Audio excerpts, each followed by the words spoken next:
আজকে উনি কোনো দলের নেত্রী নন, উনি সমগ্র মানুষের নেত্রী। ওনার প্রতি আবেগ ভালোবাসা আমাদের আছে। আমি ব্যক্তিগতভাবে আমার গভীর শ্রদ্ধা জানাচ্ছি, আরোগ্য কামনা করছি। বাংলাদেশের আজকের এই প্রেক্ষাপটে বাংলাদেশের আগামী রাজনীতি এবং আগামী নির্বাচনের জন্য বৃহৎ রাজনৈতিক দলগুলোর ভিতরে আরও অনেক বেশি সমঝোতা, বোঝাপড়া এবং নীতিগত ঐক্য প্রয়োজন।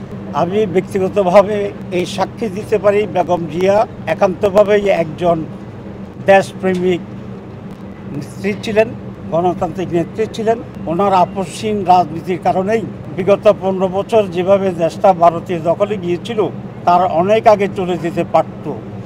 ওনার দৃঢ়তার কারণে সেটা সম্ভব হয়। আজকে উনি কোনো দলের নেত্রী নন, উনি সমগ্র মানুষের নেত্রী। ওনার প্রতি আবেগ ভালোবাসা আমাদের আছে। আমি ব্যক্তিগতভাবে আমার গভীর শ্রদ্ধা জানাচ্ছি, আরোগ্য কামনা করছি। বাংলাদেশ জামাত ইসলামীর পক্ষ থেকে ইতিমধ্যেই আমরা অনেক প্রোগ্রাম নিয়েছি। আমি আবারও জামাতের পক্ষ থেকে আল্লাহর কাছে ওনার সুস্থতা কামনা করছি।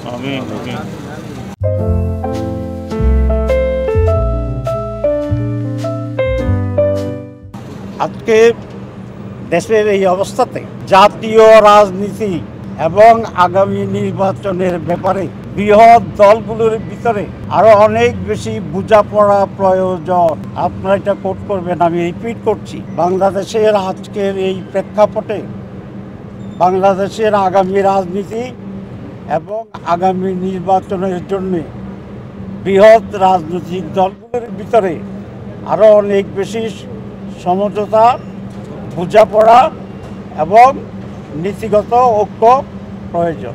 আমি দেশবাসী এবং রাজনৈতিক দল সকলের প্রতি আহ্বান জানাবো, আমরা আগামীতে আরও অনেক ধৈর্যের সাথে, প্রজ্ঞার সাথে দেশকে প্রাধান্য দিয়ে যেন আমাদের কর্তব্য নির্ধারণ করি।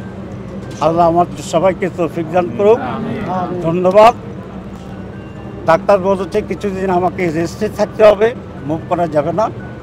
ইনশাআল্লাহ রেস্টে থাকবো।